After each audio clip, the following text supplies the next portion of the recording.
Assalomu alaykum. Mana qizlar, ko'p qizlar so'rashadi, katta razmerlarga paplinlarni o'zini eniga qanday burukcha bitsak bo'ladi deb. Men shu qizlarni iltimoslariga ko'ra darslik tayyorladim. Ana endi qaranglar qizlar.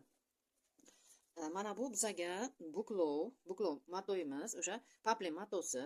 Buklagan vaqtimizda bizaga 63, 64, 65, 66 bo'ladi. Hammasi har xil chiqadi, hammasi bir xil chiqmaydi. Endi mana buklab oldik. Mana bu matoyimizni uzunligi, burugimizni uzunligi. Endi buni matoni o'ziga bitsak ham bo'ladi yoki andoza qilib olsak ham bo'ladi. Farqi yo'q, agar birinchi oq plakatga yoki millimetrovkaga andoza qilib chizsangizlar yaxshi bo'ladi qizlar. Tushunchalaringiz yaxshi bo'lgandan keyin matoni o'ziga bichib tiksangizlar bo'ladi. Endi mana buklab oldik. Ana endi biza bo'ksa aylanasi 120 ekan. Mana shu bo'ksa aylanasidan kelib chiqib burukani bichamiz, beli rezinkali qilib. Ana endi mana buklovga biza buklab oldik 65, mana 65 qilib bukladim. Bu yog'i 100, bu yog'i buklovga bo'lyapti. Ana endi biza og'ini tushirishimiz uchun bizaga bo'ksa aylanani yarmisi kerak. Bo'ksa aylanani yarmisi 60 bo'ladi. 60 bizaga o'sha burukani razmeri bo'ladi qizlar. Ko'ylakka ko'krak aylanani yarmisi razmer bo'ladi-ku. Bo'ksaga esa burukaga esa o'sha bo'ksani yarmisi bizaga razmer bo'ladi. Razmerimiz bizaga 60 ekan. Mana bo'ksamiz 120 bo'lsa, yarmisi 60.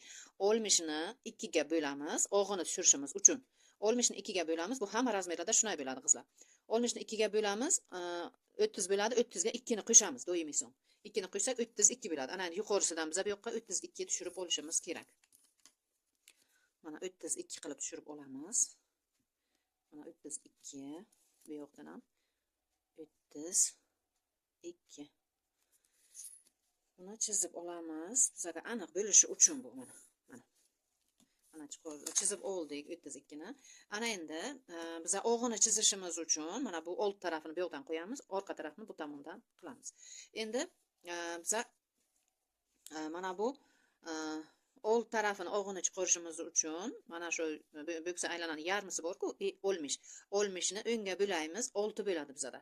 6 santimetrni qo'yamiz, mana belgilaymiz. 6 santimetrni belgilaymiz. To'g'ri tushiramiz. To'g'ri tushirdik. Buni 3 ga bo'lab olamiz mana. 3 ga bo'laymiz, mana shunisidan chiqarishni boshlaymiz mana og'ini. Mana shunisidan chiqarishni boshlaymiz mana. Endi ozgina bo'yaldi. Mana. Endi orqasini chiqarishimiz uchun biza mana shu joyini 6 santimetr qilgan bo'lsak, orqani biza 12 santimetr chiqarishimiz kerak. Agar beri 5 santimetr bo'ladigan bo'lsa, orqani 10 santimetr 2 ga ko'paytirib qo'yamiz orqani. Ana endi qaranglar, biza nimani qilishimiz uchun, beli rezinkalik burukani qilishimiz uchun bo'ksa aylanani belga qo'yishimiz kerak. Bo'ksa aylanamiz bizaga 120 edi. Yarmisi 60 bo'ladi bizaga. 60 belga 60 ni qo'yib olamiz, chunki belni rezinka qilib kiygan vaqtimizda bizaga bo'ksamizdan o'tishi kerak. O'sha uchun 60 ni qo'yamiz. 62 qo'ysak ham bo'ladi, 64 qo'ysak ham bo'ladi. Cho'k haqqilarni ham hisoblaymizda qizlar. Mana bizaga 60 qoldi mana. Mana bu joyga 60 qolibdi. Ana endi bu yog'idan orqani chizamiz. Bu yog'idan berini 6 chiqardik-ku, bu yog'idan 12 chiqaramiz. Yana plakat listni o'ziga 12 qoldi, mana 12 qoldi. Shuni mana buni 3 ga bo'laymiz. Oldini qanday qilgan bo'lsak, 32 bo'lsa 10,5. Mana shunisidan chiqaramiz mana.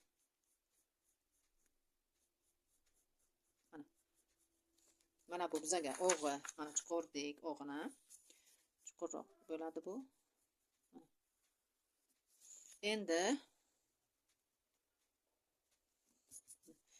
Endi qizlar, mana bu orqa tarafidan 3 santimetr yuqoriga ko'taramiz. Ko'tardik. Mana bu joyga keltirib tutashtiramiz endi oldiga. Mana tutashtirdik. Endi mana shu o'rta masofa mana shu joydan shu joygacha mana og'ini hisoblamaymiz. Mana shu o'rtani teng o'rtasini topamiz. Bizaga 60 edi. 30 ni belgilaymiz.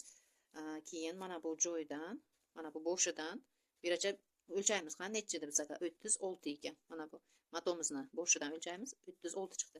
36 ni pastdan qo'yib olamiz. Biz oyog'ini kengligini topish uchun. 36. Mana bu teng o'rtasi.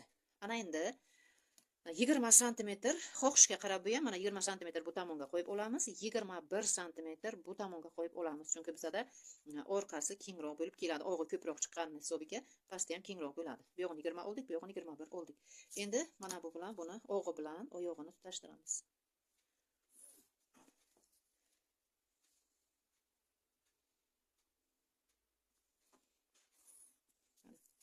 Tutashtirdik. Mana qizlar, ana shunday qilib bichamiz. Mana bu joyiga alohida, mana bu qolgan mana bu joylaridan mana bu joyiga solinadi. Mana ana bu bo'lak, bizga hozir bu yoqqa material yo'q-ku. Mana materialimiz bu yerdan bu yergacha bo'ldi. Mana bu yerdan bu yergacha bo'lyapti. Bu yoqqa material yo'q bizda. Mana bu joydan olib, mana bu joyga solinadi. Mana shunday solinadi-yu, orqa tomoniga tushadi bu. O'sha paytga kengroq bo'lib, to'g'ri bo'lib qolmaydi-da, kengroq bo'lib chiqadi. Beli rezinkalik burukcha. Endi buni yana ham katta razmerlarga qilsangizlar, qizlar aytib aytaman, yo'qda tushunasizlar o'zlaringiz. Masalan 130, 125, 130 bo'ladigan bo'lsa, bo'ksa aylanasi, mana bu joydan og'ini chiqarmaysizlar-yu, bundan bu yoqqa chiqarasizlar, hisoblaysizlar. Mana bu bo'lakdan bu yoqqa chizasizlar-yu, keyin o'sha joyga solinadi oldi. Mana shu joydan 5 sm chiqasiz, bu yoqqa 5-6 sm. Shu joydan oyog'iga qarab chizasiz. Mana shu joydan chiqiladi keyin og'iga. Bu yerdan chiqmaysizlar-yu, mana bu yoqqa chiqiladi. Keyin bu oyog'iga kelgan vaqtga, mana oyoqqa kelgan vaqtga mana shu joyga solinadi. Mana shu joyga solinadi. Bu avval bo'lib kelgan vaqtga mana bunday bo'ladi, ana shu joygacha keladi-da. Mana shu solinadi, ham orqaga ham oldiga solasizlar o'sha paytga.